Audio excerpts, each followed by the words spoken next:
Welcome to TWitWoW, the best wrestling podcast made for wrestling fans, by wrestling fans, on the web today. I'm John, that's my cohort and commentary Ashton, and this is TWitWoW in review. Gotta say, this week in the world of wrestling, not too bad. I mean, we can actually talk about some Stardom because some Stardom we covered actually did happen this week. I think all the way back from the 12th because you figure today's the 19th. So we've done Stardom shows from the 12th, Stardom X Stardom, which I believe was the 13th, and then the 15th show that happened a few days ago. We did that today. So yeah, 5-star Grand Prix has been in progress. I've been enjoying it. Some people getting pushes that I really didn't expect to. Poi in particular I think has been doing pretty well in the 5-star, beat Mayu recently. Of course, my queen Utami doing great. She did lose to Azumi today. But yeah, Stardom's been a lot of fun.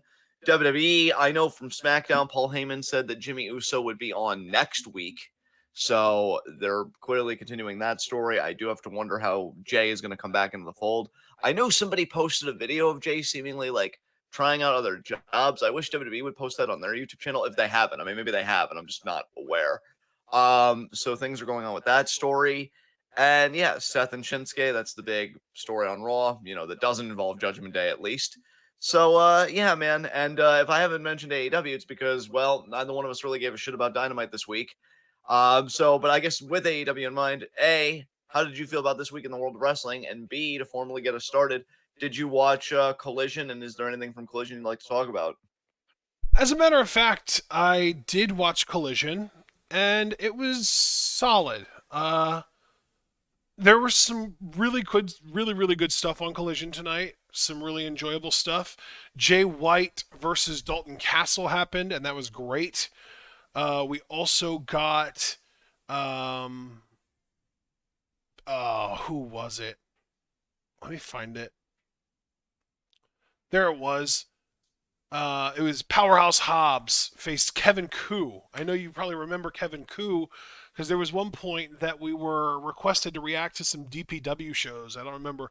That was either Cliff or it might have been DBK. I don't remember for sure who it was, but we did react to some DPW shows, and Kevin Koo we kind of got introduced to on those, and we really liked him. We liked him a lot, and he made, from what I understand, his United States television debut tonight on Collision. Obviously, he lost to Powerhouse Hobbs, but he didn't get like insta squashed. Interesting. Okay. It was like one of those old school NXT exhibition type matches where like it wasn't an insta squash, but it was very dominant by Hobbs, and he got all of his shit in, kind of stuff. Right, right. Okay. Christian Cage versus Darby Allin main evented. Now the downside there is Darby Allin exists and he won the match, and that sucks. But the positive is Christian Cage also exists and he had a great performance in the match, and he's still wrestling really well. Yeah, I mean, Christian, he really is aspirational for a lot of wrestlers that really do just see wrestling as their sole livelihood. And like, how do we, how do I make this last kind of thing? Because even with the injuries, because Christian, it's not like he's been like a Miz or a Jericho where he's never been injured. He's had his injuries. But even in spite of that, he's been able to stay in ring shape for so long. And I think that's so commendable from him. Some really interesting women's stories going on Collision with there was a match between Diamante and Willow Nightingale, and Mercedes Martinez came out, ended up trying to save Diamante at one point where it looked like Diamante was about to lose. Mercedes pulled her out of the ring, but then Chris Statlander came out and hit, I think, her finisher on Mercedes on the ramp. I don't remember. It might have just been a different type of move. But she did a move to Mercedes on the ramp, and it basically allowed for Willow to defeat Diamante. But still, cool stuff going on there. Ricky Starks, I don't know if you know this, but I guess he was suspended from in-ring wrestling for a month because of attacking Ricky the Dragon Steamboat. So he's basically saying like, well, if I can't wrestle, I'll be a manager, and he's chosen to manage Big Bill. So that's kind of cool stuff going on there. There was other stuff that happened, but I kind of tuned out for most of it. Right. All right. Well, I don't really have much to say to that. Anything to really talk about as far as Rampage goes? Um, you know, I actually did tune into Rampage in the sense that it was on my television. Yeah. I don't remember much from it. I'll tell you why I don't remember much from it, though. It's because I tuned in late. Commander versus Phoenix opened the show, and I'm sure that was a great match, but I Yeah. missed it. And because I missed it, unfortunately, when I tuned in, the first thing that I saw was fucking Ethan Page's lame ass coming out to the ring. Oh, that's always a bad time. And he teamed with Brother Zay, formerly known as Isaiah Cassidy, versus the ROH Tag Champs Aussie Open. Barely paid attention to that match. And then the main event was Sky Blue and Hikaru Shida versus the Outcasts, which I believe was just Tony and Ruby. Okay. And Sky and Shida won, but it wasn't like an amazing match by any means. It was an underwhelming match given the talent that was in it. I mean, other than Sky Blue, I don't think anyone is looking at Sky Blue and being like, "Damn, I expected you to have a banger of a match." But like when you look at Shida and Ruby, especially, and to a lesser degree even Tony, the match wasn't great. Yeah. Man, I kind of feel weird for Sheeta because on one hand, she definitely deserves the rub she's been getting. I just hate to feel like she's being used as a prop by Tony to deflect legitimate criticism, and it's something I kind of gestured at last week. But because I know Sheeta's been posting like, oh, I've main evented 4 events in a row, and part of me is like, yeah, Sheeta, go get them, you deserve it, you're talented, which she is. And then another part of me is like, oh God, just being used for propaganda purposes to be like, see how inclusive AEW is as a company? We're more progressive than people think. And it's like, oh, Jesus Christ. So we already said fuck Dynamite, so that covers AEW for the week. Wow, that feels really good to know that we don't have to do anything. Hooray! God, fuck AEW. I'm really just getting so sick of that comment. I'm getting sick of a lot of things, actually, but AEW is near the top of that list. I'll tell you what, man, to backpedal a little bit, did you have any comments you wanted to make about the 5-star, about Stardom, Stardom X Stardom, I think also, again, falls into this week. Yeah, Stardom X Stardom and the show that we just reacted to today would be the only 2 shows that fall under this week's window, because you mentioned the 8/12 show, but that would technically be part of last week since that fell on last Saturday. Fair enough. But either way, do you have any comments you want to make about either of those 2 shows? Anything you want to get into? Well, I mean, Azumi beating Utami was pretty spectacular today. Absolutely. I really do hope that leads to bigger things for her, because Utami can take the loss. I mean, she's so protected in the company. This win for Azumi should really elevate her. Wait. What the hell, Dom? Hold on, I need to read this. Hit the like button for me to shred Abel's adoption papers. You're a better father than Rey Mysterio. Then why shred the adoption papers? I like Abel as my kid. I'm so confused. But no, I really do hope that win catapults Azumi to the Wonder title picture. Because we've just wanted her and kid there forever. So yeah, I'm right there with you, man. I'm very happy for her. She got that win over Utami. Mariah beating Mina was cool. I don't know if you watched the post-match clip that I posted. Did. Mariah got so emotional talking about how Mina's the reason that she is who she is right now. It's fucking beautiful. Mina's such a credit to the business, dude. She's not getting her flowers enough. I don't care what anybody says. They're not No enough. kidding. No fucking kidding. Legitimately, the woman at this point, I feel like she's already a legend. Yeah. Yeah, I honestly, if she had a few more big moments, which, hey, at the rate she's going, she could get them, I would more enthusiastically agree with you. But even now, I'm like, yeah, I could see why you'd say that. I mean, because it's not just what you do in the ring, it's what you do out of it. And we've had so many examples of shit, and the idea that Mina, and look, I don't necessarily want to go here, but I feel like to really fully capture the significance of Mina helping Mariah, like, I've seen videos of Gaijin in Japan. I'll never forget a video I saw one guy riding the subway, and everybody made a concerted effort to just be away from him. Like, he had the whole seat to himself, and it was like it's like a bus. So, the seats are pretty big, could accommodate, like, multiple people. Nah, he was the only one sitting in that seat. I know Angel, when he told me he went to Japan, he felt like people were very, distant from him. I wouldn't say hostile. I wouldn't go that far, but definitely like an air of distance and indifference. So the idea that Mina, overcomes that kind of prejudice, which I'm not even saying she had it, but just on a societal level, overcoming that prejudice, opens her heart up, extends her hand out, and really helps Mariah become a better wrestler. That's beautiful, man. That's fucking amazing. So Mina big credit to doesn't Mina. buy into that level of prejudice. And you know what? To her credit too, because I feel like we need to say this.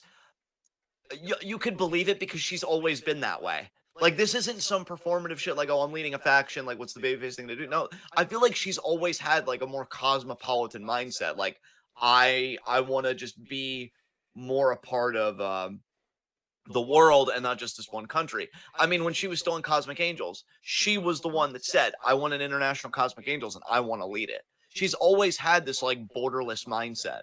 Hey, if you're talented and you have the courage to come here, come here. I'll help you. You have a friend in me, guaranteed. I love her. I I know, love dude, like because she even talked about how she wanted to start like a Western segment of Cosmic Angels when she was with them. yeah, exactly. And like I'm telling you, just as a person, because look, I don't want to ever feel like I have a parasocial relationship with Utami. I clearly do not. But like as a character, Utami's my favorite faction leader. But from what we know of people, seemingly, and I'm sure Utami's a sweetheart too, to her credit, Mina might just be the best one.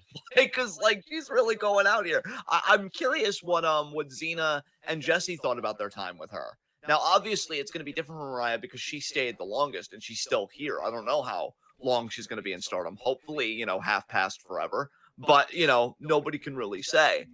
Uh, I just, I just really love that Mina took a chance on her. Mariah was very much worth that chance, and Mariah hasn't forgotten where she came from. Like we need more positivity like that in the business because there are so many fucking shitters, whether just in the ring or just as people, that to know that Mina's and Mariah's exist, it gives me hope. Just a little bit. Just a little bit to subsist on. So yeah, that was a great fucking match. Um Tam and Mayu went to another draw because that's just Tam's agony in life. Megasis though is still dominant, and I'll tell you, I think it's getting over with crowds a little bit, and I think it's kind of similar to that Stan Hansen factor. I think people love a real Gaijin force, like a real Gaijin monster to root against. And in this case, they're not even booing her. I think they're just kind of in awe of her power. I was in awe. She double suplexed BMI 2K today. It was fucking insane. So good stuff there. Yeah, man. I mean, just anything else you want to talk about with Stardom, or can we just already get right into WWE stuff? Because we're making a good pace here with this weekend review right now. I'm trying to think of Stardom because it's weird because the Stardom shows that we're talking about, one of them we're almost exactly a week removed from reacting to live as it happened, and the other one we just saw today. And so there's been quite a decent amount of time since the last one.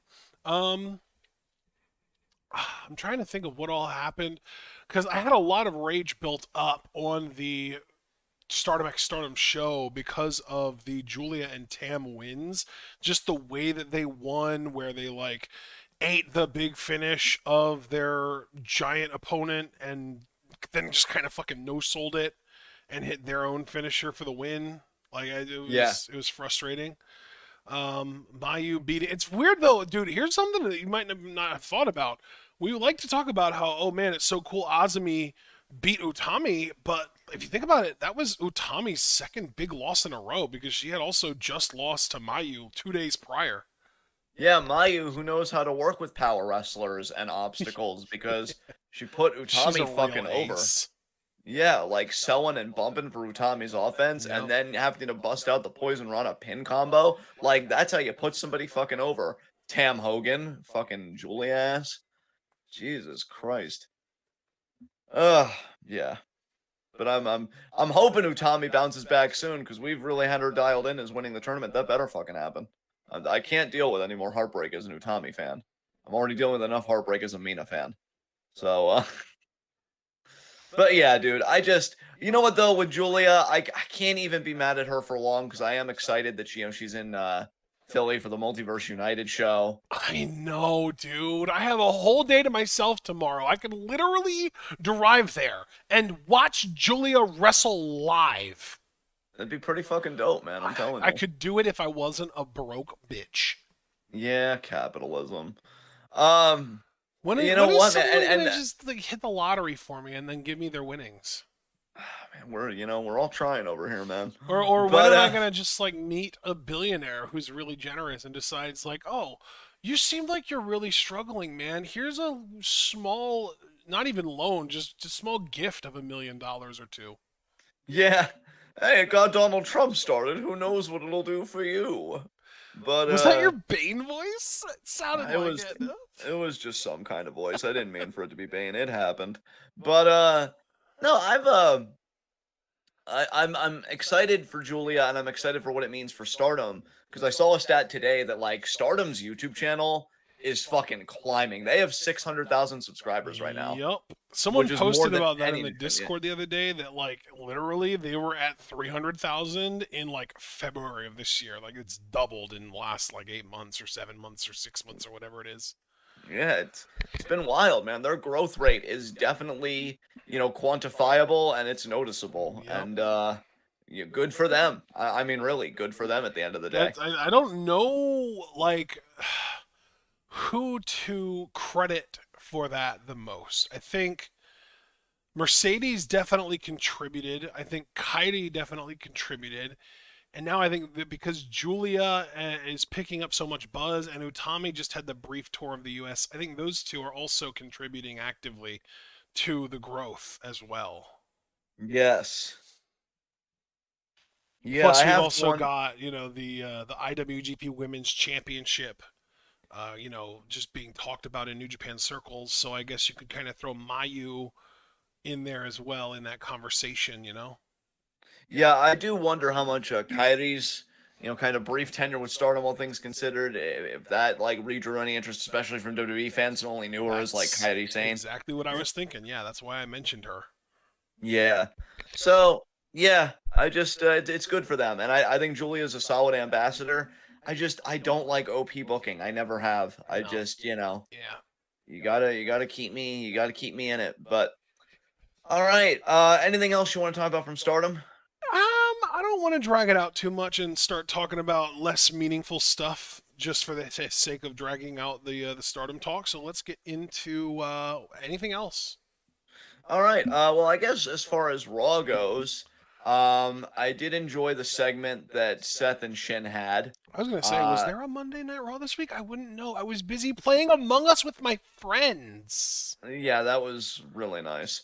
But yeah. Oh wait, let's see. Casper said, Actually, wait, no, Among Us was Friday. Never mind. yeah, yeah, okay. But yeah, Shin and Seth had a great segment. I What did heel Shinsuke. Nakamura whisper into Seth's ear? That's what all the buzz is about this week. Yeah, the new Lost in Translations, Seth and Shin. And they actually asked him on Raw Talk what he whispered, and he said, "Ask Seth yourself." Like, pretty much saying like, "Oh, go to Seth." Do And you know yeah, what Kirby said? what did Kirby say? It's free real estate. Oh my God. I thought it was pretty brilliant, honestly, myself. Weak pop, but still a pop. Any pop is better than no pop sometimes. Yeah, Charlotte. So, Charlotte uh, gets no pop way too often. yeah, Shin lays Seth out with a knee, and it just he wants that world heavyweight title. I personally hope he gets it. Kind of low key. Fuck you, Seth. Honestly. So Becky and Trish, they brawl over the arena, so their match doesn't even really get started. Now they're gonna do a steel cage match. Hopefully it's good. I don't know when this is taking place. I've heard it might be advertised for Payback. Cool for them. Wouldn't even necessarily mind if it main evented, because Roman is going to be on the show, and it Yeah. just feels like a weaker card is probably going to happen at Payback. Yeah, Um, Payback, it really does feel like a B show, maybe even a C show. yeah, that's what I'm saying. Like, if they wanted to have Becky and Trish main event, it really wouldn't surprise me. It wouldn't whatever. I'd be like, oh, okay. So they got that, all worked out. What else? Gunther continues to be a fucking Chad. I mean, as I live and breathe, fucking obviously, as the sun rises, Gunther continues to be one of the best things on WWE TV. And yeah, Chad Gable's going to be getting his shot next Monday. So I actually will want a stream pulled up for that, 'cause I'm very curious how that's going to go. Probably Gunther retaining, but I'm curious, like, will it just be clean? Will it be straight up? Will Gable get an upset? I personally would love for it to main event, but I know that it's not going to. It's probably going to be the first hour main event. Maybe second hour at most, but not the main event. Judgment Day. Oh, that's right. Didn't Rhea, beat Indy Hartwell this week? So that's one thing that Judgment Day did. Yes, I think so. Yes, she did. Yeah, JD McDonald's continues to exist, and Bro, that really sucks. the Judgment Day are. What's a good word that means, like, far too widespread and prolific?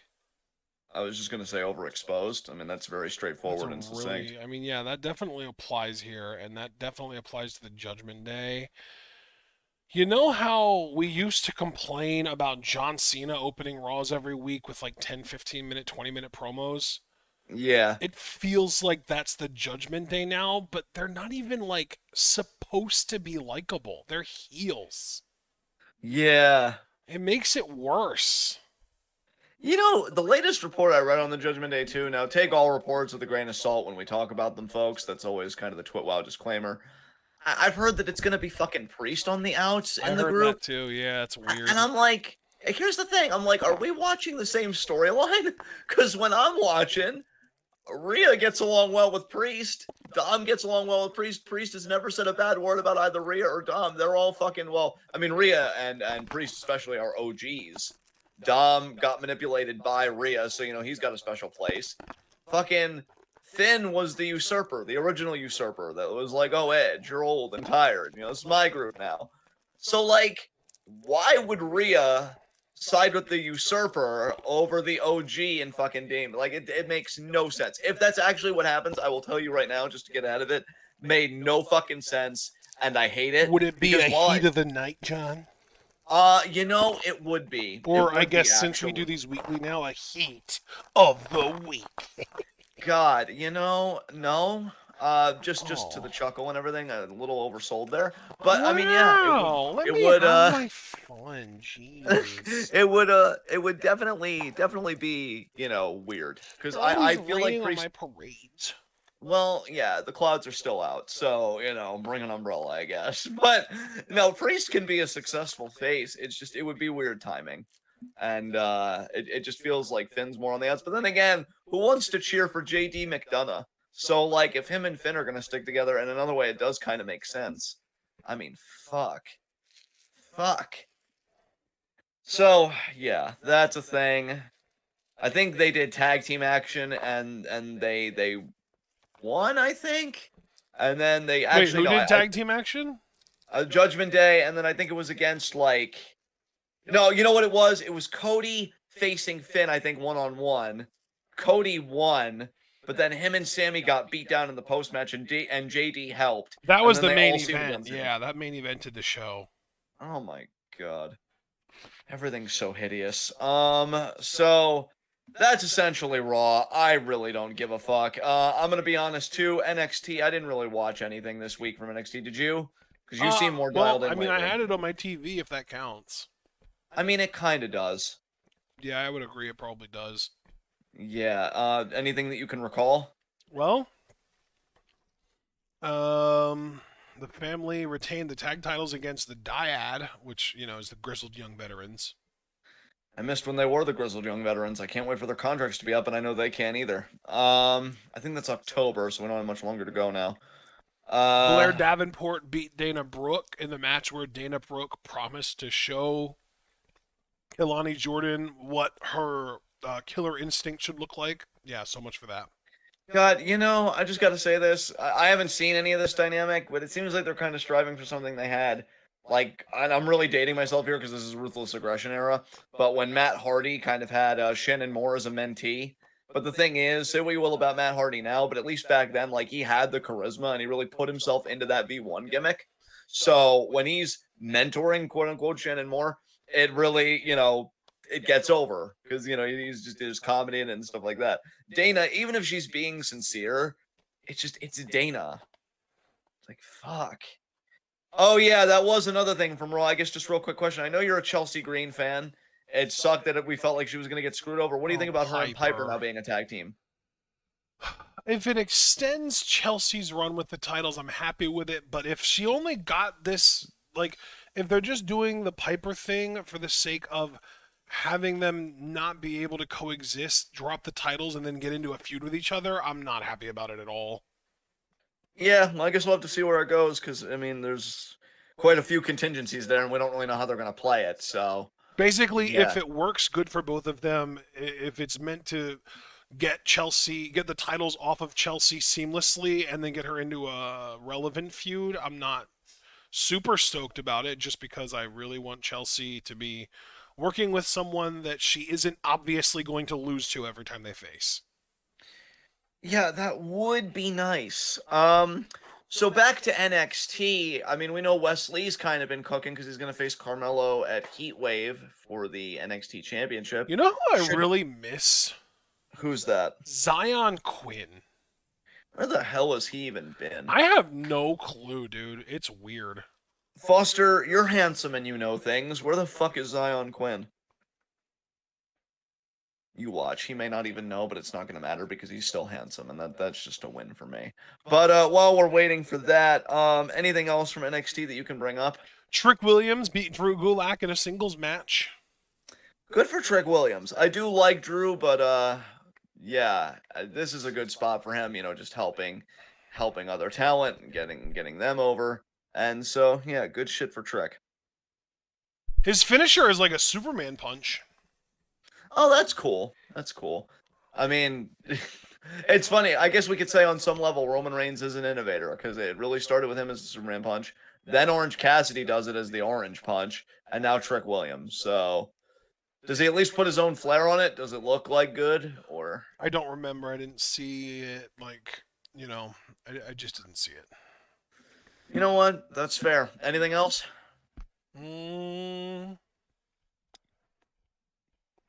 Oh yeah, I actually managed to see this to the point that I remember it pretty well.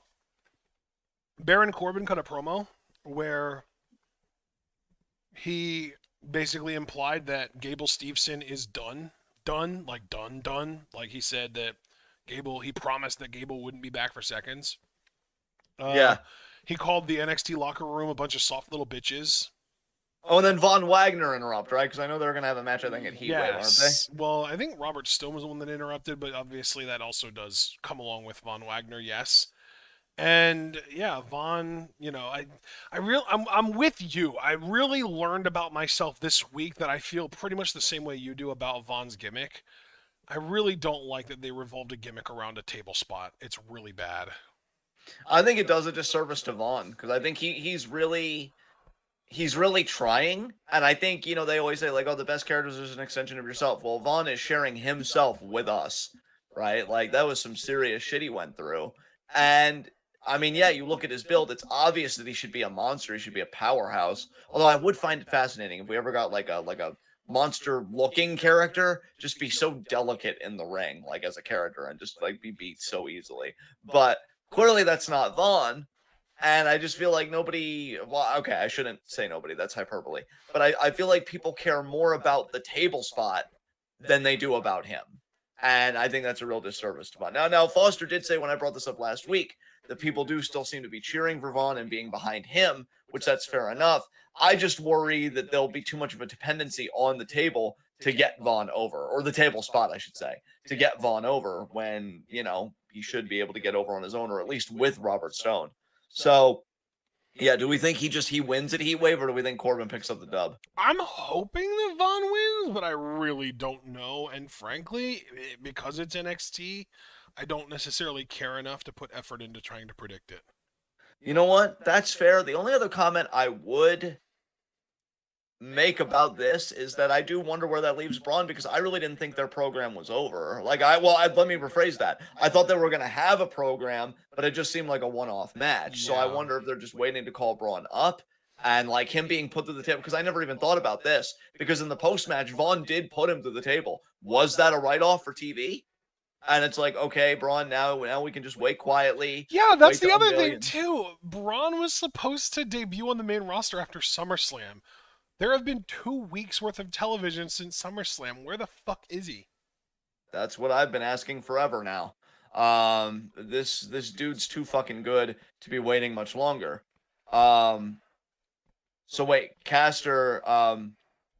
Oh, Okay, so Braun isn't done with Vaughn. Okay, I'm actually happy about that. Foster said Braun confronted Baron after the promo. He was mad because he wasn't done with Vaughn, so he almost feels like Baron cut in line to get a piece of Von Wagner. Okay, so they're saving Braun Vaughn the rematch for a later date. That's good, I think, for both parties, especially if it is going to be closer to Braun's send off. God, saying Braun and Vaughn interchangeably is kind of twisting my tongue up. Anything with, well, I know you mentioned Blair Davenport picking up a victory. Anything with Tiffany Stratton? Like, do we know who her next challenger is? Or are we just I focusing? don't think so. I do remember her cutting a promo because I remember her talking. Wow, that's pretty rough. She was like, when you're born a superstar, you don't have to make it. You just are it. And I am it. Oh my god. Oh my god. So I Okay, don't think she has a match for Heatwave next week. of course she doesn't. Remember when the NXT Women's title felt really, really fucking important? I remember when the NXT Women's Championship felt like a bigger deal and like it had better matches than basically any other championship in the promotion. I Yeah. remember when that title main evented pay-per-views. Or Yeah. at least a pay-per-view. I know it was TakeOver Respect and there was no world title match on that card, but still, it did the thing. It main evented one. Yeah. Those days are never happening again. At least Not not under for a long Hickenbottom's time. thumb. Nope. Cause see, women. Well, I won't finish that thought. But yeah, that Jesus Christ. Is that it for NXT? Can we? Yeah, man, we can move All on. right. Cool. Sweet. That Let's makes talk me about really what you've happy. been wanting to talk about this whole time.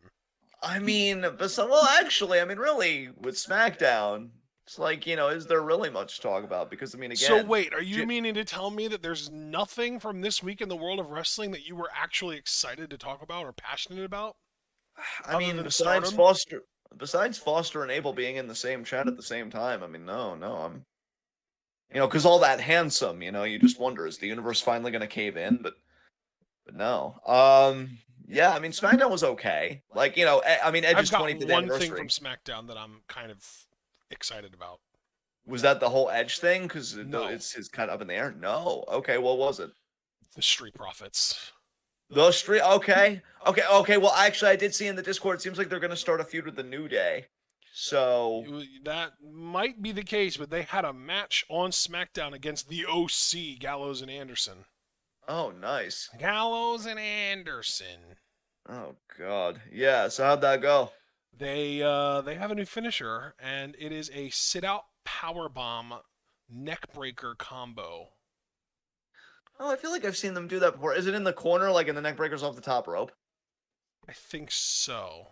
I've seen them do Did that. that I'm glad used they're. to be their finisher in NXT? Actually, No, I feel like their finisher used to be like the sky high from Dawkins, and then Ford would do the frog splash, the Sky High. like that elevated spine buster, Oh, the and sit then out. Yeah. Okay. Yeah. yeah. But yeah, I've seen them do the powerbomb neckbreak. I'm happy they're committing to that for a tag finish though. It's a really believable finish, for sure. Yeah, they have a lot of aggression right now, though. I know that. I got to see them really aggressively trying to beat the fuck out of Gallows and Anderson, and it was great to see. You know what? I didn't even see the match, and I can already tell you, Gallows and Anderson had it coming. So Oh, for good on you, sure. Street Profits. Way to assert yourselves. I'll gladly be a witness. Maybe Um, stop flaunting your wife's ethnicity like it's a fucking prize to be won, you jackass. yeah, fuck you. So good for Street Profits. Was Bobby Lashley watching from ringside or whatever, or from a monitor or whatever? Yes. Well, Was he no, proud? actually, no. He wasn't watching the match like from like ringside or anything, but he did come out after the match to celebrate with the Street Profits. Oh, nice.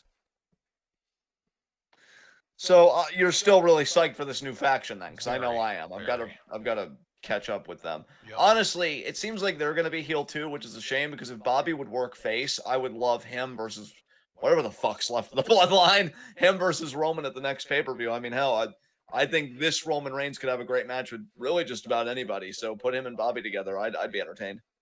Yeah, definitely.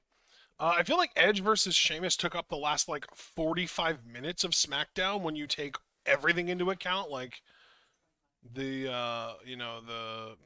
the entrances, the video package for Edge, everything combined, I think ended up being like 45 minutes or so.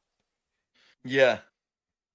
So I mean, and really, frankly, I barely even paid attention to that match. I didn't give a shit. Edge won. I know that. I think it was pretty much 2 straight spears right in a row that he won with. Yeah, because I saw that YouTube clip, and yeah, that's essentially what happened. Also, want to just acknowledge Foster said the new faction aren't heels just because they're black and aggressive. I kind of love it.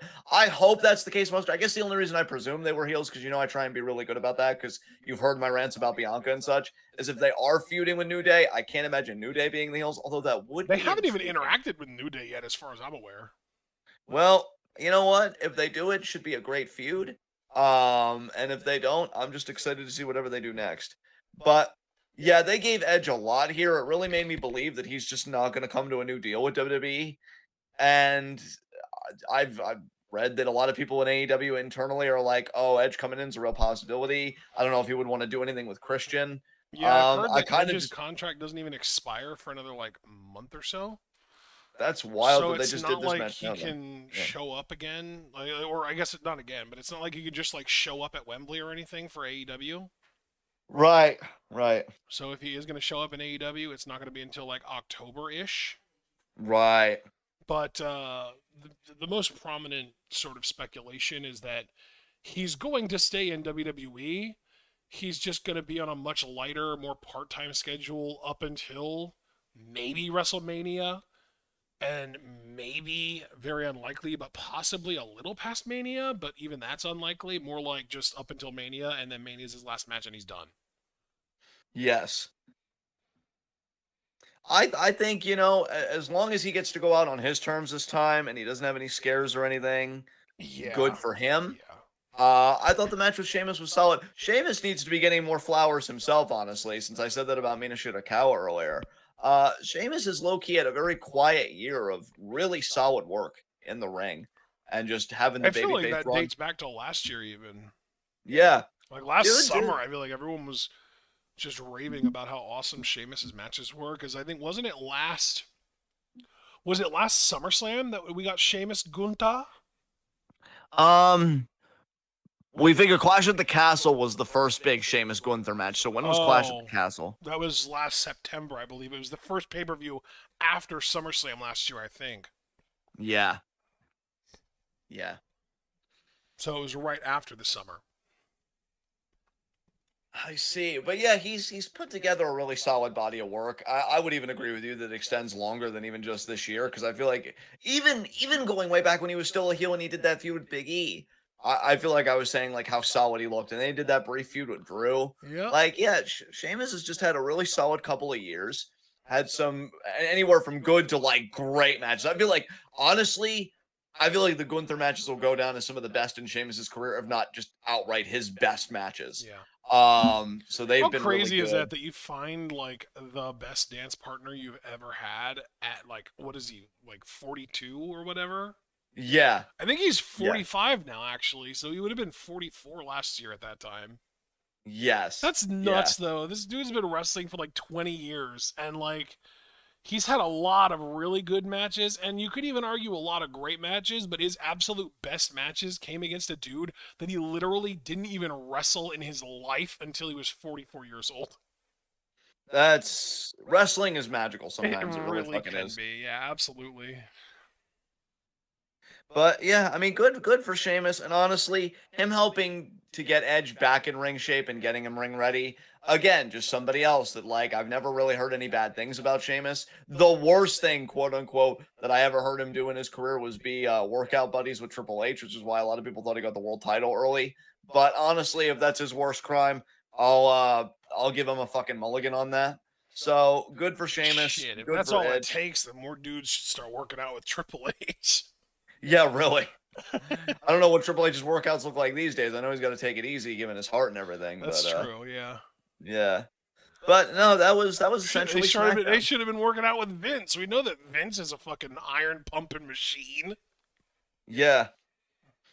Yeah. Oh, fucking Vince. Well, I hope the worst happens for Vince because we know he's not out of the water yet. Oh yeah, well he's But gonna be pumping a lot of iron when he's behind iron bars. oh my god, that was a bar. So yeah, that was SmackDown essentially. Um, and I'm sure there was other stuff, but again, it really wasn't a momentous week at all. Oh, I guess Theory is once again going to be able to challenge Ray. He beat LA Knight, and I'm pretty sure. That shit was so fucking funny. Oh my god, I'm actually thankful Super Blue isn't here. I don't want him to think that we're like dogging on him. We just don't care about LA Knight at all. It's reached the point that I no longer don't care about LA Knight. I'm actively seeking to watch him fail. Wow, how does it feel to be a little bit of me, bud? Does it feel good? It's pretty fulfilling, I gotta say. I've been telling you, man. Now you know why I'm like this. But no, the Theory getting it back. Do we think just Theory's gonna regain the title and like this No. whole losing it for a hiccup is just gonna be meaningless? No. Wow. It's almost like you were sitting me down telling me that my dreams are not. No, kid. Go home. Be realistic. But no. So where do we think Ray's dropping it? Because I've been thinking a heel Santos. But Well, yeah, I know. think that Ray's gonna retain, and then as he and Santos are celebrating, Santos is gonna clobber him. Is he gonna unveil face afterwards? No. That being Oscar's face, No. since he's masked. No. You don't think? Well, maybe it would be really dastardly. I don't know. Are they gonna go that far already? Yeah. I mean, why not though? You know, Nobody knows how much that would mean and how like meaningfully malicious that would be. Better than Santos. Yeah. Oh God. And look, let's all be honest. We'd all vinegar stroke. I mean, we like him as a babyface, but it's Santos taking out the fucking garbage. Who wouldn't pop? I mean, look, I know Foster just said, let's do heel Ray instead. Foster, you know I love you more than anything. Literally, if you needed one of my vital organs and it would cut my lifespan in half, it's yours. Straight up. But no. Look, I want heel Oscar too, mainly because it fits because he's a shit father and nothing compared to me. But I'm also a realist. He's going to be a forever babyface because he's a mark for himself. So if we're going to have heel Santos, we might as well get it while the getting's good, baby. Rip that mask off that face. All I'm saying. So that's what you're thinking. He beats Theory in a rematch. Santos beats the fuck out of him. And yeah, and then Super Blue comes in, he's just like, no. Listen, Super Blue, LA Knight is not winning the US title, at least not now. Wow, and then Abel comes in with Dom beats Ray and becomes champ. This chat is wilding right now. Double Dom as champion sounds excellent. Jesus Christ. So, okay. You think Theory loses the rematch, then Santos wins via turning heel. I'm inclined to agree with you. No, to be clear, I think Ray beats Theory, retains the title, and then while Ray and Santos are celebrating, like, oh yeah, Ray retained, Santos drops his ass, turns heel, challenges him afterwards, and then as a heel wins the title from him with help from LDF. Including Zelina as part of LDF. Or do you think she remains babyface being like, but Ray's a legend? No. I'm hoping Zelina stays with ALWO and doesn't go back to LDF. Interesting. I mean, with the way that Triple H has been booking these factions to have more complex dynamics, I'm hoping that we can get this out of that. Yeah. Well, I guess we'll have to wait and see. But yeah, that is interesting. I just want Santos to do shit. Super Blue just said no again. I just want not Santos before to do he shit. said Bo. That's true. I just want Santos to do shit because he's better looking than, I mean, let's be honest, the entire WWE, save for maybe like a few people, and even then, it's not that they're Santos's betters, more like his equals, okay? Because that man is on a whole other level. But yeah, I think that's it for SmackDown. I think I'm good. Are you good? I am so good. Sweet. We really, my God, we're going to get out here in such amazing time. That makes me so happy. But we have a few more segments. Did you do any extracurriculars this week? No. Okay, I'm going to keep it very brief. I have continued to watch, or I guess listen in this case, podcasts from like Stone Cold and other people. Don't really want to get into it. It's just been kind of fun stuff for me to putter to. But I did watch a Midnight Express match from World Class Championship Wrestling from 1985. Wait, are we including podcasts on this now? Well, I mean, I'm just saying what I did, anything that was wrestling related outside of TWitWoW this week. Oh, So, because I listen to Wrestling with Freddie every time. Like, I listen to every new episode he puts out. oh, nice. So you really like his takes on wrestling then? It's not that I really like his takes on wrestling. It's that I love his charisma, and his takes on wrestling are tolerable. And I like hearing his stories about when he was a writer, and I like hearing a more casual perspective. Because even though he was like, he worked in the business and stuff, he isn't like a hardcore, like super analytical fan. He just watches it as like a parent who has kids who like it, Right. So yeah, like I like to hear that perspective. I don't necessarily agree with all the shit he says, but it's not to mention I like to get updates on his promotion that's in the works.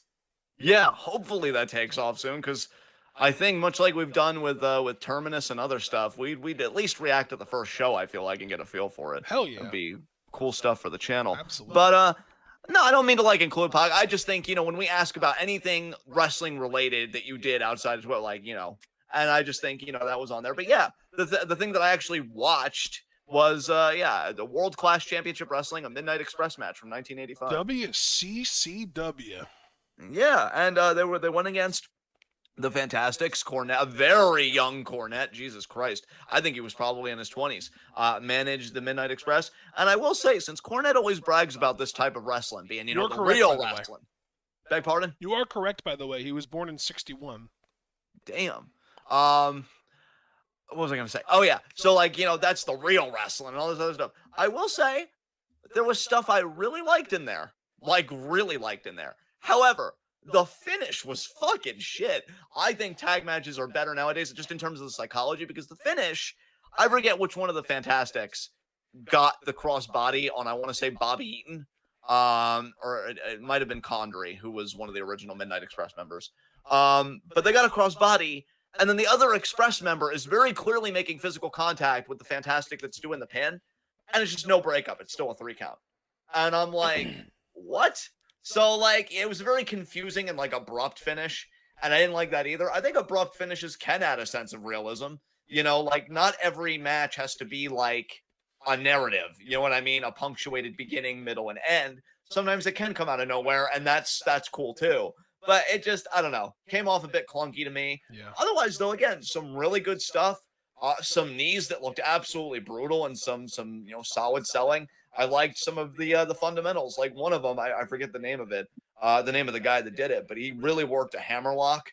And I'm like, man, I wish more people worked a hammerlock the way this guy's working. It wasn't Greg Valentine, was it? No, it was not. Did he? Oh God, never mind. I'm just gonna make this really dumb. Just continue, please.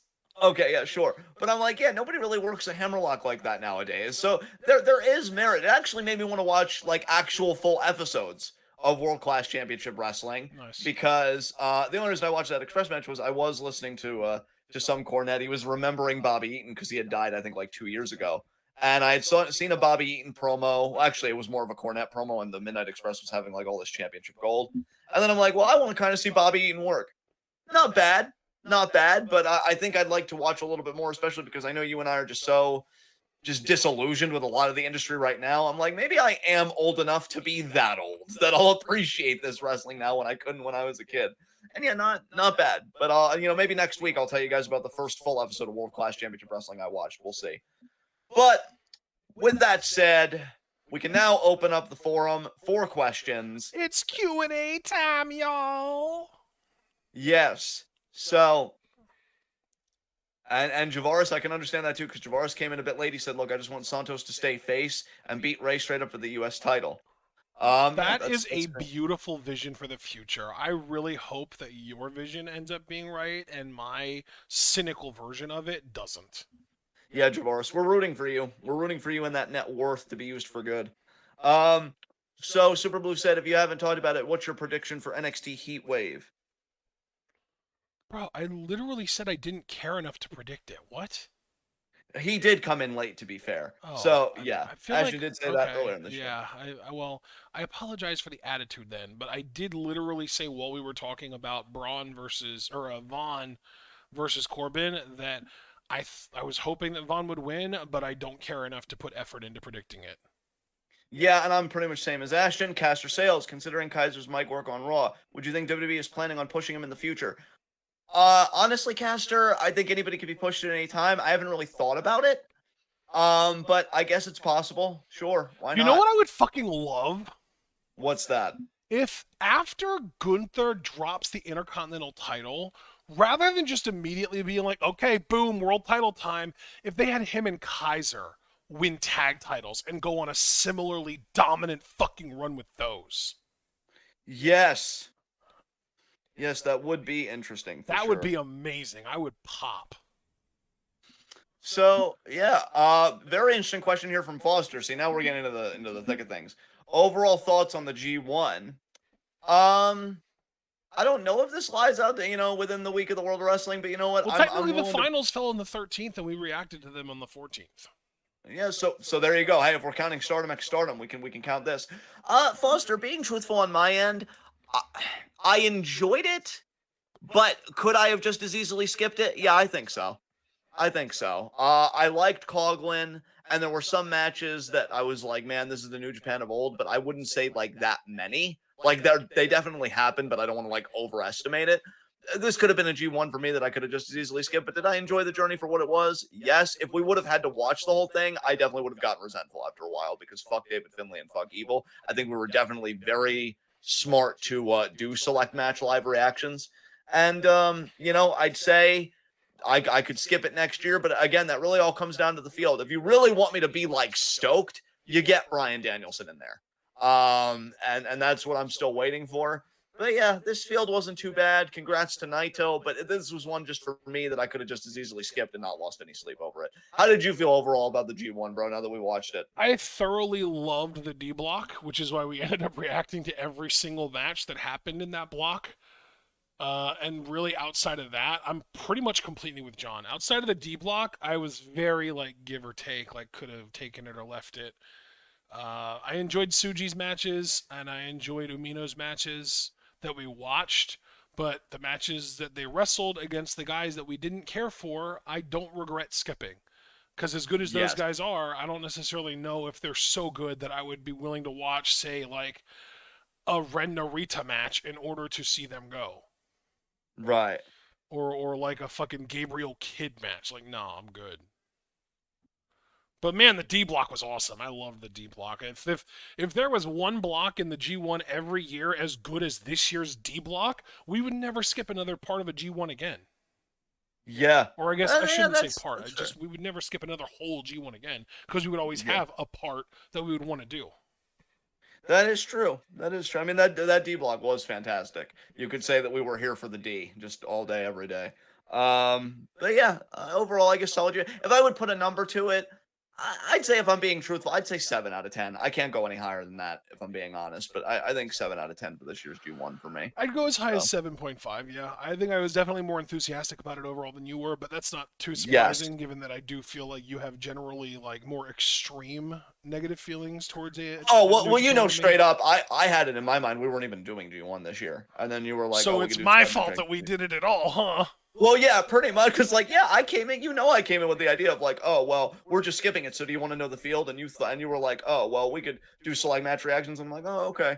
And like, again, not a bad call. Some fun matches in there, but like I said, I could have just as easily skipped it. And especially Naito Damn. winning, and that whole final. It's like, Yeah, yeah, I it's will cool. say And that. Like the fact that they just had Naito win his third G1, it was like, damn, y'all, you're somehow just as afraid of making new stars as TJPW.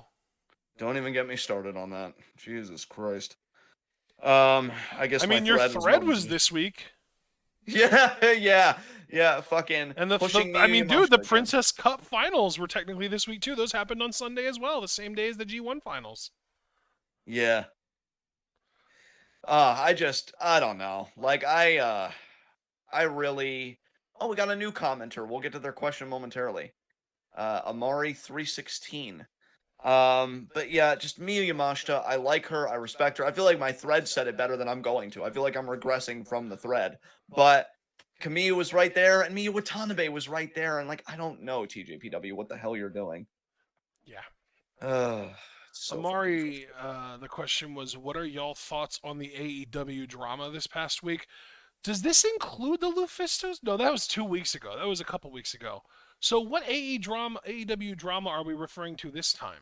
Is this Cash the might be Cash the big thing Wheeler? because Cash was, Yeah, yeah, the Cash Cash was this week. Wheeler arrest and MJF just springing into action to try and defend him and be like, listen, everybody, people make mistakes. You got to be a little more compassionate.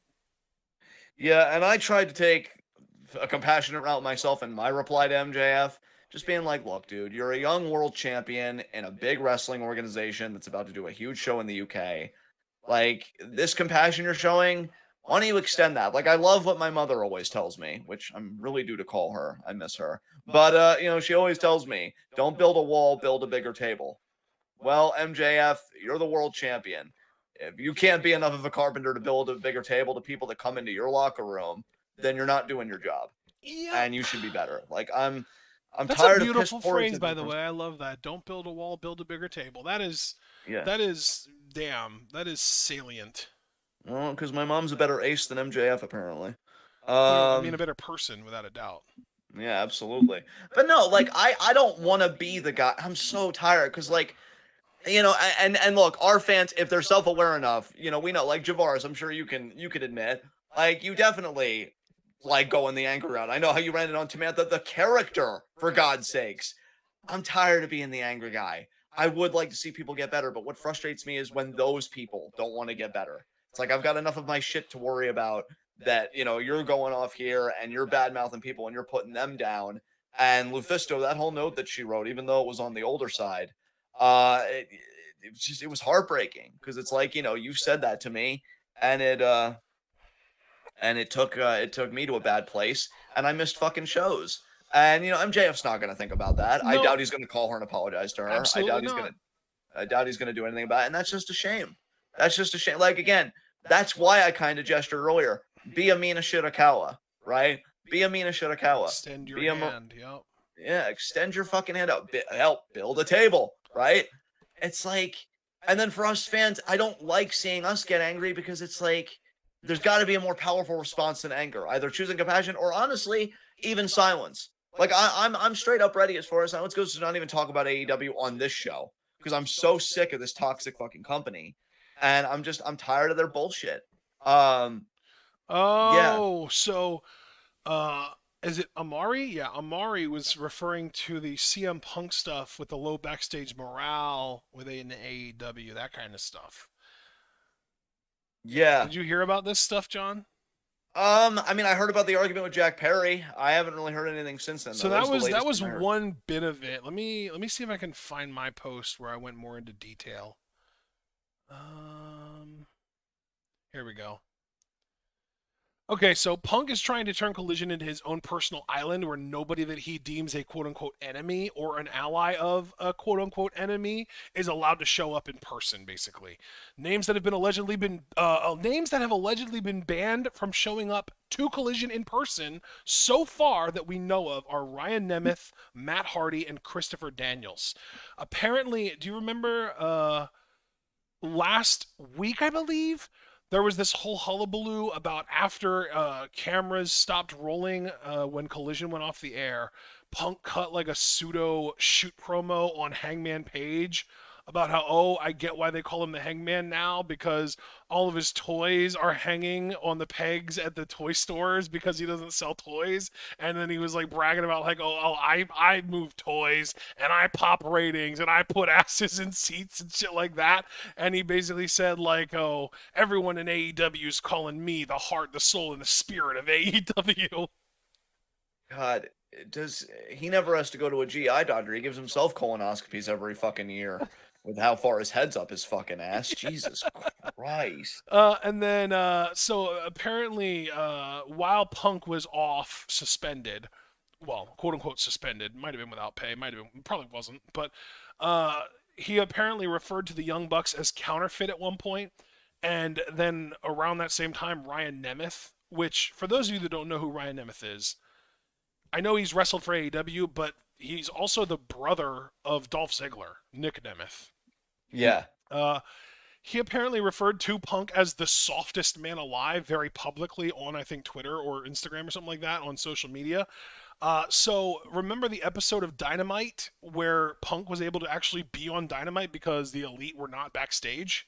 Yeah.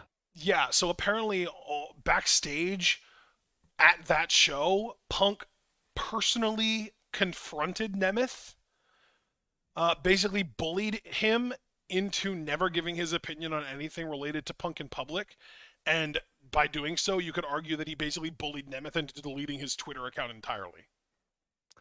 God, and you know Punk is always the hero in his own mind, so I could picture him having that Rocky moment with AJ. He's just like, AJ, that guy really got to me today. And it's like, she's like, I know you'll know what to do. And he's just like, you're right. And then he goes and he fucking politics his ass off backstage. Like, what'd you say about me, you little shit? And yeah, like uses all that apparently he leverage. literally got like up in his face and was like, "Do we have a problem?" Oh my God. Yeah, that's probably why he had, I know Triple H already said it, like, oh, he would be doing the same stuff as Cena, but I never heard about Cena doing this shit. He was probably looking at He's Cena so like, much man, worse than Cena ever was. dude, so much worse. Because, like, the only time I ever heard a complaint of that level was from fucking Michael Tarver, which isn't to say that See, Tarver and I've heard lied. complaints like that from, like, I know Gabby Tuft, formerly Tyler Rex, apparently at one point was using a TKO as a finisher, and Cena put the kibosh on that because it would look too similar to an AA. Yeah, didn't Alex Riley have problems with him too, or Alex something? Riley had a thing. Yeah, there was an Alex Riley thing for sure. And I think there might have even been a Wade Barrett thing involving Wasteland, but I'm not 100% sure if that is a real thing that I heard or if it's just me in my brain making shit up. But yeah, like there were definitely things about Cena, plus like his team going over Team Nexus at SummerSlam, I've heard was like a really bad politicking move on his part. Like there was apparently, it was planned that Team Nexus was going to win that until Cena politicked him his way into winning, right? So like, Yeah. he's definitely done some shitty politicking, but like you've never heard anything about him being anywhere close to this fucking toxic.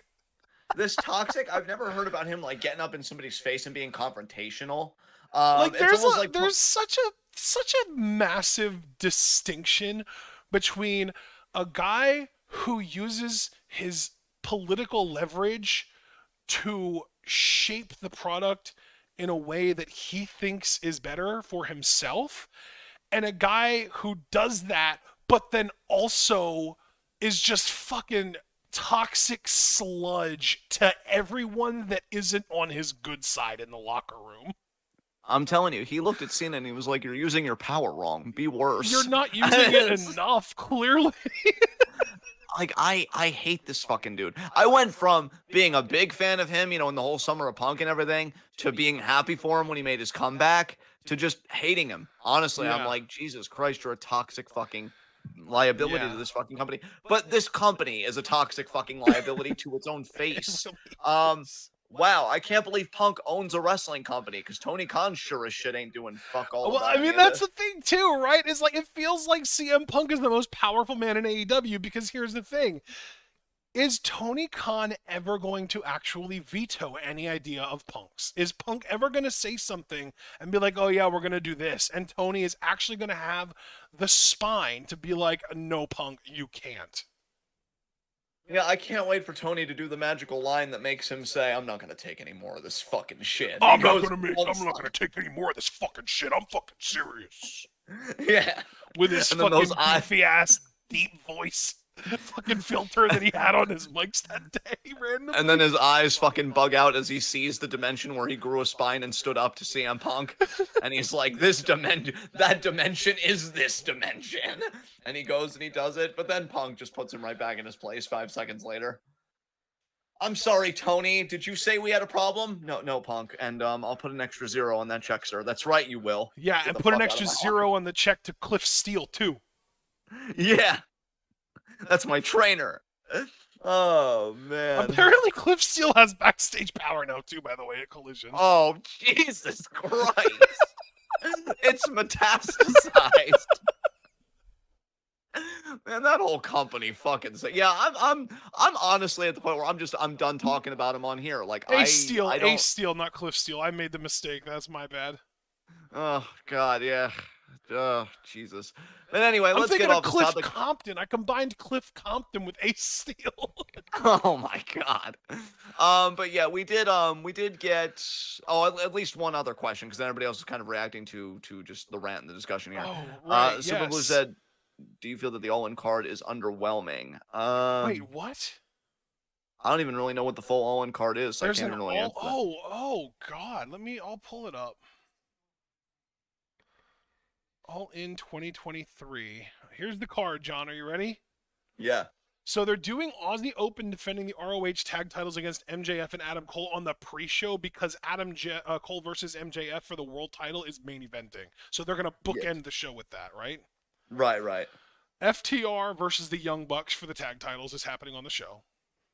Yeah, we still think that's going to happen, even with all of Cash's recent legal issues. I mean, you saw MJF's tweet from today. He literally tweeted today that it was happening. So if he tweeted from today that it's happening, he must have some kind of insider information that tells him that it is.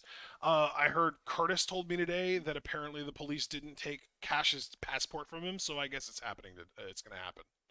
All right, fair enough. There's a four-way women's championship match: Sheeta versus Storm versus Saraya versus Baker. Well, I mean, go Sheeta, but we'll see what happens.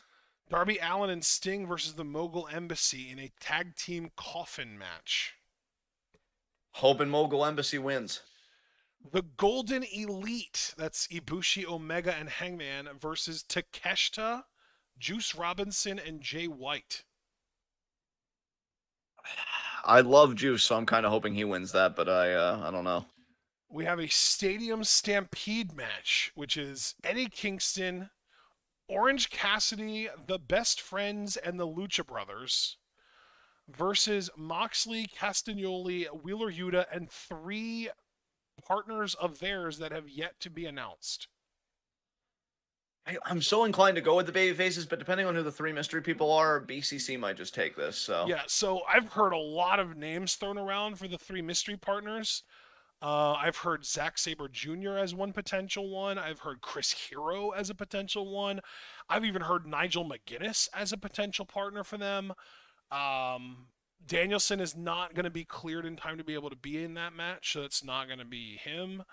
I've heard Shota Umino as a possibility.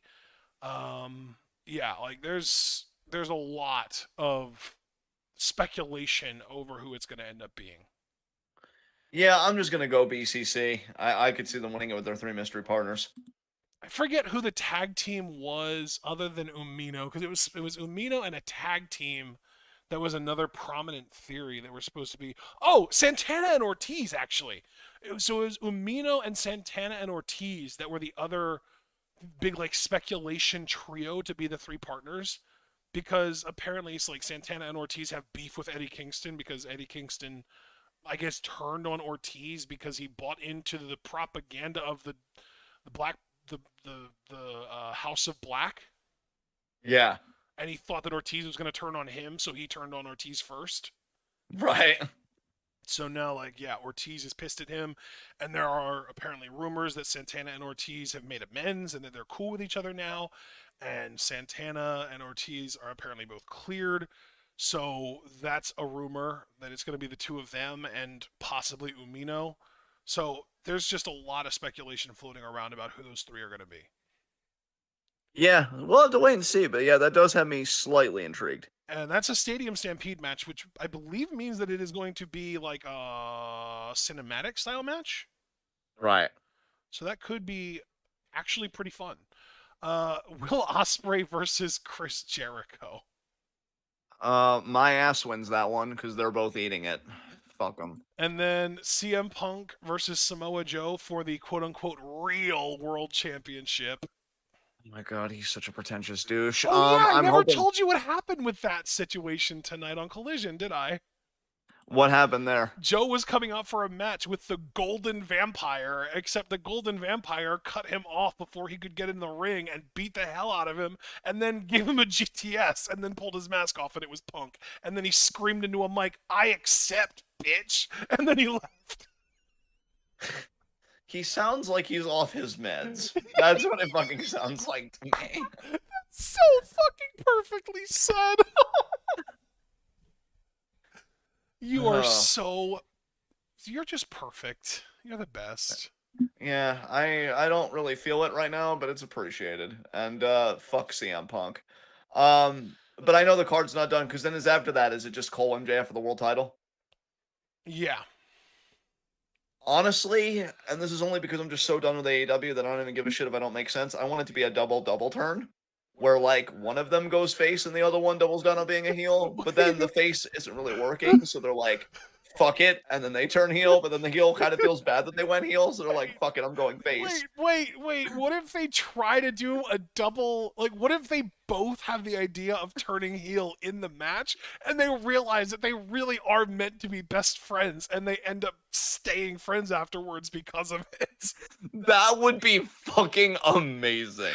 Like, MJF is like putting on his dynamite diamond ring on one side of the ring as Adam Cole is grabbing MJF's title to hit him over the head with on the other side of the ring, and then you just see them both stand up and face each other holding the shit, and then they drop them and hug. Dude, would get the biggest pop on that fucking show, guaranteed. Yes. I'm not even kidding you. That's not even me like playing along with the bit. I genuinely believe A ref that would be is the down, pop of the fucking and they're night. both like, "Oh fuck, I gotta win this. I'm gonna cheat. Fuck it." And they both just stand up at the same time with their weapons of choice, and they realize that they're perfect for each other, and they drop their shit in a hug. But the hug, does Cole do the backstabbing motion and then he just still commits to being a He heel? does or the does he play it? backstabbing motion, he backs MJF into a corner, and then he low blows the shit out of him and wins. And then he hugs fucking Roddy and they reform the kingdom with Adam Cole as leader. and The MJF is like, undisputed kingdom. oh my god, everything has to be undisputed with this fight. You know what? He's a Chad. He's earned the right. But to circle back to Javaris's question before we lose track of everything, he did ask earlier, what did you think of Kiyomiya's G1? I mean, I he was lost to very Ren Narita, didn't he? underwhelmed by it. He doesn't impress me very much. Yeah, like he was okay, but I mean, again, he lost to Ren Narita though. Like, you know, See, not I even think that. I'm not even talking about like who he beat or who he didn't. I'm just talking about like him in general as an in-ring performer is just kind of to me. yeah, that's understandable. Like Keno. Like it's like a Noah thing. Like him and Keno are two dudes that are in Noah that get hyped a lot that I just don't get it with. yeah, Like Nakajima, oh my god, I'm there. And like Shiozaki, oh my god, I'm there. But like those two guys, I'm just not necessarily all there with it. see, I think I'm with you practically on all counts. I will say on Kiyomiya, I'm ambivalent. I won't even say that my feelings are like mad negative. It's just like, you know, if he's on, cool. If he's not, But I definitely agree with you about Nakajima and Shiozaki. They have fucking presence for days. Like those guys, they command. Like if Go Shiozaki was in this G1, even if he was in the worst block, I would probably want to watch at least one Go Shiozaki match, even if it was against like fucking David Finlay or some shit. I'd be there. Like, wow, he's that good. Nakajima the same way, honestly, because he did do a G1 a couple years ago. Both of them in the G1 next year. That'd be fucking great. Yeah, New Japan, start flexing. You know what? I've been asking you this forever now. You're not fucking doing it, so eat my ass. But you know, if you ever wanted to flex for a change, that'd be great. And get rid of some goddamn titles. Why is Zack Sabre Jr. wearing vomit around his fucking waist? Jesus Christ. It's not vomit, John. It's a rare rectangular emerald.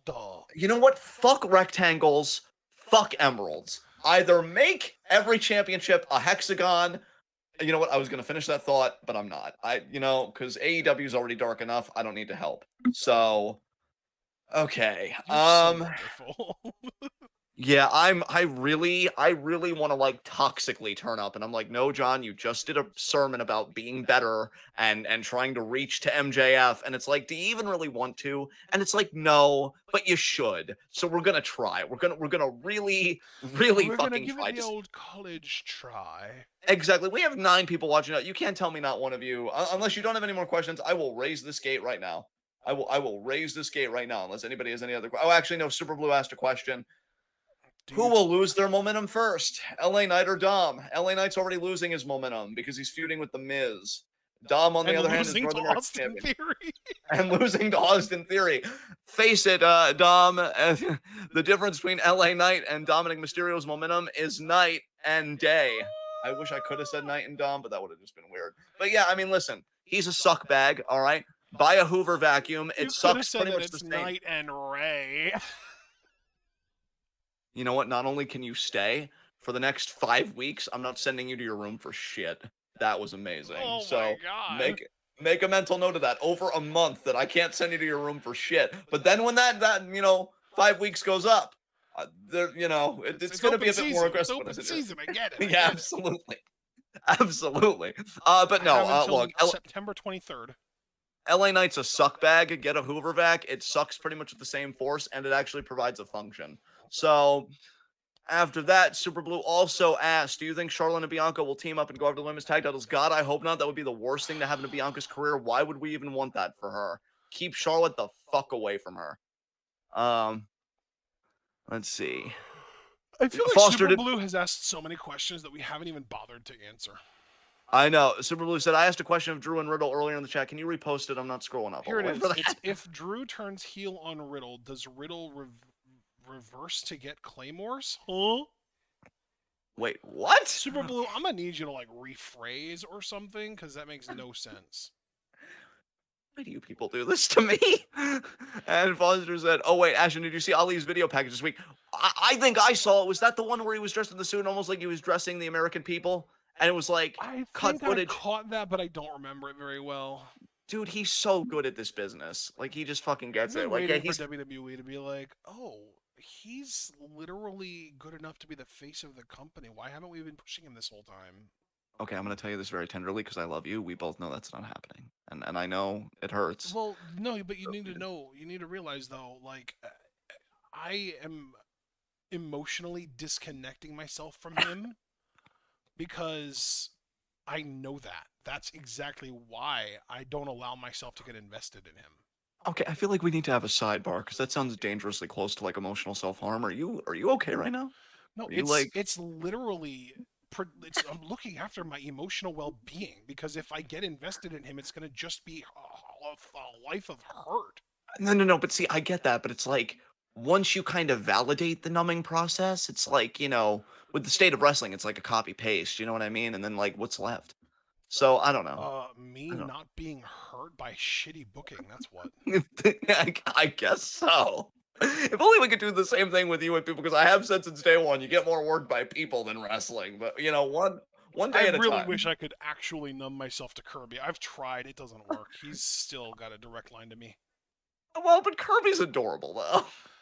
But you know what? He is adorable, but he is also just really, really out there. And because of the out there part, I really just need to not take him seriously ever, and I do, and it's a problem.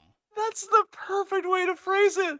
It's like he goes to the slumber party with all of his All Japan DVDs, and it's like, oh, is there anything we should know about him? Yeah, he's out there, and he never leaves the minion costume ever. Fucking love you, Kirby. But so let's see. And but yeah, to finish answering Foster's question, I feel like you and I, like, especially me, I take full blame for this, but it's just going off the rails now. But yeah, to get us back on track, Ali's video package, Foster, I loved it because I love that Ali kind of brought back that character because it seemed like he wanted to do it while he was the leader of Retribution and going after the U.S. title, and WWE was like, oh, this is too good, so no. Here's another question. Oh, I'm sorry. I didn't realize you weren't finished. Continue.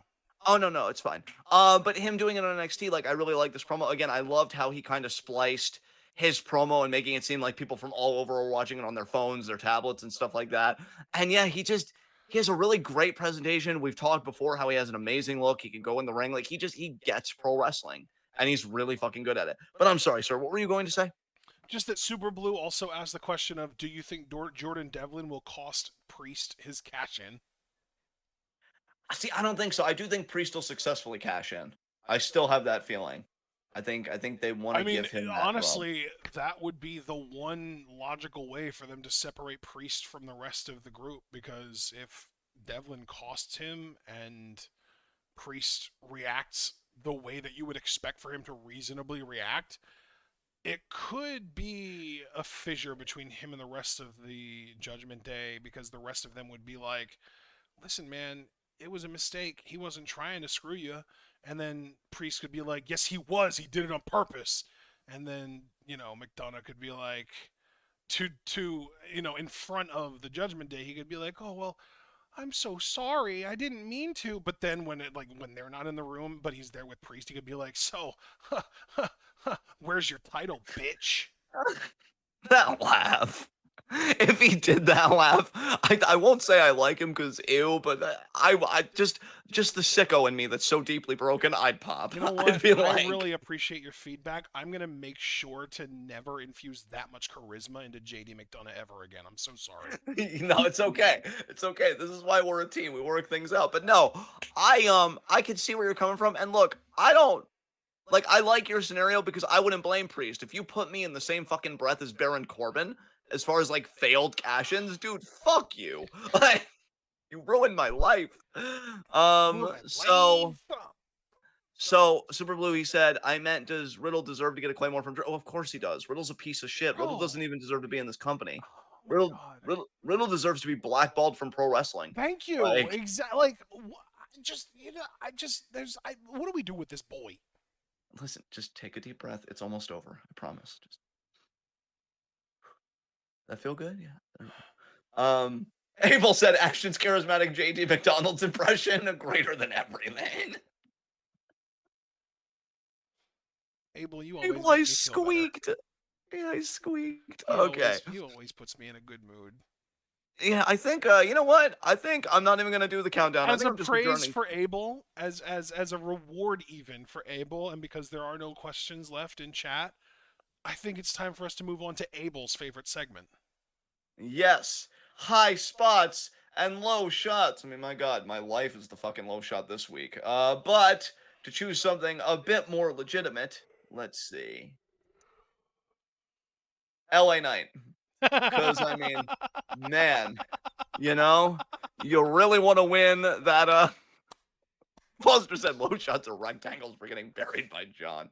I love But it. no, LA Knight, he wants the US title, but America doesn't want you. And that's really shocking given that you really have none of the qualities that America hates. Mainly that, you are actually white and you're a man. And yet America is still telling you no. That actually gives me hope for the first time in my miserable life.